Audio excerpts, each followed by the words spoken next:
गांव के कोने पर एक पुराना नीम का पेड़ खड़ा था। उसी पेड़ के नीचे रघु रोज सुबह अपना छोटा सा दाल चावल का ठेला लगाता था। ठेले पर एक बड़ा भगोना दाल का, एक भगोना चावल का और 2-4 कटोरियां। दिन भर में मुश्किल से 5-6 ग्राहक आते थे। उस दिन भी धूप तेज थी। रघु अपने ठेले के पास बैठा सोच रहा था कि आज फिर कितना कम धंधा हुआ। तभी एक आदमी जो रोजाना उसके यहाँ खाना खाता था। अरे रघु भाई, तुम ये ठेला चलाकर घर कैसे चलाते हो? रघु ने एक लंबी सांस ली और बोला, क्या बताऊं भैया, मुश्किल से घर का खर्च निकलता है, ऊपर से पुराना कर्ज भी है। अब तो बस इसी में गुजारा कर रहे हैं। अरे यार, दाल चावल बेच के क्या कमाओगे? कभी कुछ नया बनाने का सोचा है? नहीं भैया, दूसरा कुछ बनाना आता ही नहीं। खेत भी नहीं है कि खेती करूं। जो आता है वही बेच रहा हूं। देख भाई, अगर आगे बढ़ना है ना तो कुछ अलग करना पड़ेगा। लोग नए स्वाद के पीछे जाते हैं। ये कहकर वो चला गया। रघु की आंखों में सोच के बादल छा गए। सच कह रहा था वो। आखिर क्या बनाऊं जो लोग पसंद करें और अच्छा दाम भी मिले।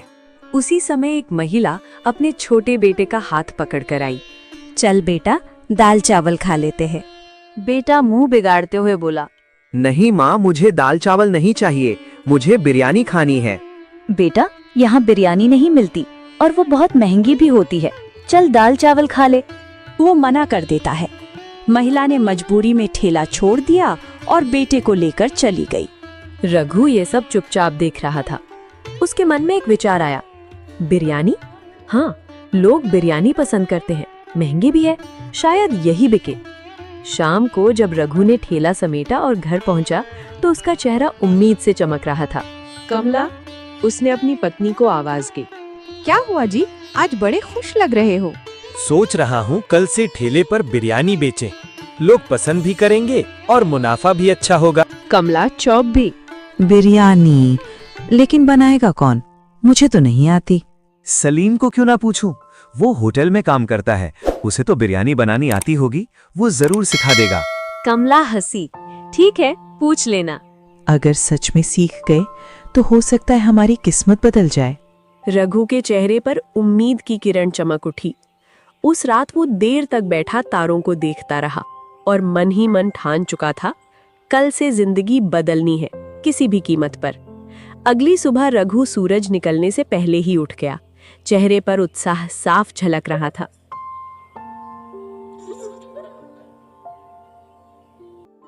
जल्दी जल्दी नहा धोकर उसने कपड़े पहने और अपने दोस्त सलीम के घर की ओर चल पड़ा। गांव की पगडंडी पर हल्की हल्की धुंध थी, मगर रघु के कदमों में एक नई उम्मीद की रफ्तार थी। सलीम के घर पहुंचते ही दरवाजे पर दस्तक दी। कौन है? अरे रघु, बड़े दिनों बाद आए हो भाई। हाँ यार, काम के चक्कर में समय नहीं मिल पाया। सोचा आज आकर तुमसे कुछ जरूरी बात कर लूं। अरे आओ आओ, अंदर आओ। सलीम ने उसे चारपाई पर बैठाते हुए कहा। चेहरे से तो लग रहा है कोई बड़ा फैसला लेने वाले हो। रघु ने गहरी सांस ले। सलीम भाई, तुम्हें पता है मेरी हालत कैसी है? ठेले पर दाल चावल बेच बेच कर गुजारा मुश्किल हो गया है। कर्ज का बोझ भी बढ़ता जा रहा है। सोच रहा हूँ कुछ नया करूँ और इसी वजह से तुम्हारे पास आया हूँ। सलीम ने गंभीर होकर पूछा, क्या मदद चाहिए भाई? जो होगा मैं जरूर करूँगा। रघु ने थोड़ी हिचकिचाहट के बाद कहा, भाई मुझे तुमसे बिरयानी बनाना सीखनी है। सुना है तुम्हारी बिरयानी का जवाब नहीं। सलीम का चेहरा खिल गया। अरे बस इतनी सी बात, ये तो बड़ी आसान चीज है, बताता हूँ। रघु उत्सुकता से उसकी बात सुनने लगा। सलीम बोला, सबसे पहले बताओ, मटन की बिरयानी बनाओगे या चिकन की? मटन की। गांव में लोग मटन ज्यादा पसंद करते हैं। ठीक है। सलीम ने हाथ से इशारा करते हुए समझाना शुरू किया। तो सबसे पहले मटन को अच्छे से धो लेना, फिर उसमें दही, लाल मिर्च पाउडर, खड़े मसाले, तेल, हरी धनिया और पुदीना डालकर अच्छी तरह मिक्स कर दो। इसे कुछ देर मैरिनेट होने दे। रघु उत्सुकता से उसकी बात सुनने लगा। फिर सलीम बोला, जब तक मटन मैरिनेट हो रहा है, तुम चावल उबाल लो। उसमें भी खड़े मसाले और थोड़ा नींबू डालना, इससे खुशबू बढ़ेगी। फिर मटन को धीमी आंच पर पकाना, करीब 90% पक जाए तब उसके ऊपर चावल डालकर ढक दो। फिर 30 मिनट दम लगाना और तैयार। अरे भाई, ये तो सच में आसान है, बस सही तरीके से पकाना होगा। हाँ आसान है, लेकिन याद रखना दम और धीमी आंच ही असली स्वाद लाती है। अगर ये सीख गए तो यकीन मानो लोग उंगलियां चाटेंगे। रघु की आंखों में चमक आ गई। बस भाई, अब ठान लिया है, मटन बिरयानी का ठेला लगाऊंगा। उम्मीद है कुछ कमाई हो जाएगी। तुम मेहनती हो रघु, यकीन मानो तेरा ठेला गांव में मशहूर होगा। शुक्रिया भाई, तुमने हिम्मत दी। अब चलता हूँ, कल की तैयारी करनी है। घर लौटकर रघु ने कमला को सब बताया। कमला मुस्कुराई। अच्छा हुआ सलीम ने बता दिया। कल देखते हैं लोग पसंद करते हैं या नहीं। लेकिन दाम क्या रखोगे? 100 रुपए प्लेट रखूंगा, सही मुनाफा होगा। ठीक है, तो फिर अभी से तैयारी शुरू कर दो। रघु के दिल में नई ऊर्जा थी। उस रात उसने बिरयानी का हर स्टेप बार बार याद किया और अगली सुबह का सपना संजोते हुए तैयारी में लग गया।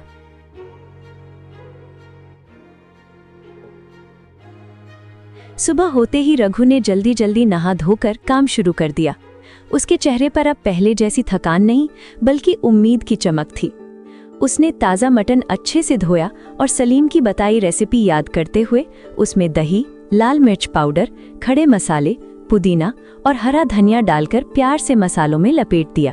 देखना, आज गांव में ऐसा स्वाद फैलेगा कि लोग खुद चल कर आएंगे। हाँ, भगवान करे आज मेरा ठेला लोगों की पसंद बन जाए। मैं भी तुम्हारी मदद करती हूँ। रघु ने चावल उबालते हुए नींबू का रस और मसाले डाले। रसोई से फैलती खुशबू ने खुद रघु को भी भूख महसूस करवा दी।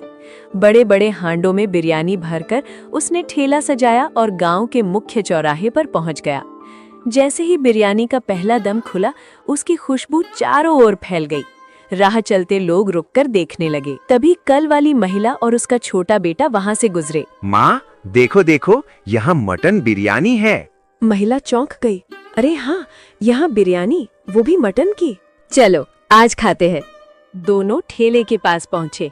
चलो आज खाते हैं। हाँ दीदी, आज स्पेशल मटन बिरयानी है। एक बार खाकर देखिए, उंगलियां चाटते रह जाएंगी। अच्छा, कितने की प्लेट है? बस 100 रुपए की एक प्लेट और उसमें 2 बड़े मटन के पीसेस मिलेंगे। रघु ने प्यार से एक प्लेट परोसी। महिला और बेटा जैसे ही खाने लगे, उनके चेहरे खिल उठे। अरे भाई, ये तो कमाल की बिरयानी है। बेटा खुशी से बोला। महिला हंसते हुए बोली। रघु के दिल में खुशी की लहर दौड़ गई। उसने तुरंत दूसरी प्लेट बना दी। महिला ने खाते खाते कहा, माँ, ये तो रेस्टोरेंट से भी अच्छी है, एक प्लेट और दे दो। भैया, अब दाल चावल मत बनाना, तुम्हारी मटन बिरयानी तो लाजवाब है। इसी बीच 2 बुजुर्ग आदमी ठेले के पास आए। एक ने हंसते हुए पूछा, अरे रघु, आज क्या मटन का जायका खिला रहे हो सबको? काका, सिर्फ मटन नहीं, मटन बिरयानी है। लीजिए, चखिए। वाह, मेरी तो पसंदीदा डिश है, 2 प्लेट लगाओ। जैसे ही बुजुर्गों ने पहला निवाला लिया, एक ने उंगलियां चाटते हुए कहा, भाई क्या बात है, ये तो सच में लाजवाब बनी है। और ये मटन इतना मुलायम कि मुंह में ही घुल रहा। धन्यवाद काका, आपकी दुआ से ही तो ये सब है। धीरे धीरे ठेले पर भीड़ बढ़ने लगी। लोग खुशबू से खिंचे चले आ रहे थे। शाम तक बिरयानी का एक भी दाना बाकी नहीं बचा। रघु ने खाली हांडों को देखकर चैन की सांस ली और खुशी से घर लौट आया।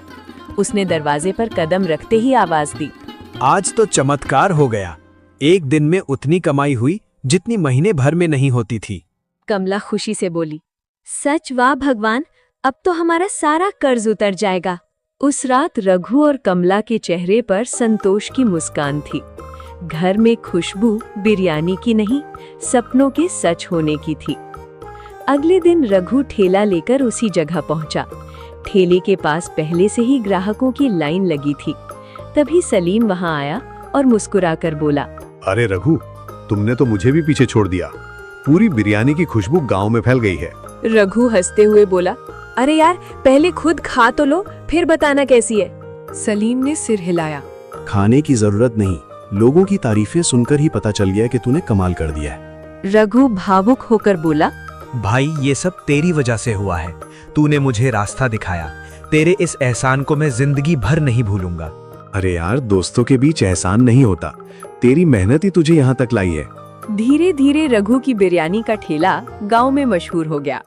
अब वो सिर्फ ठेले वाला नहीं, सबकी पसंदीदा बिरयानी वाला रघु बन चुका था। गरीबी और कर्ज की जगह उसके घर में अब खुशियों और तरक्की की खुशबू फैल चुकी थी। आप बताइए, आपको ये स्टोरी कैसी लगी?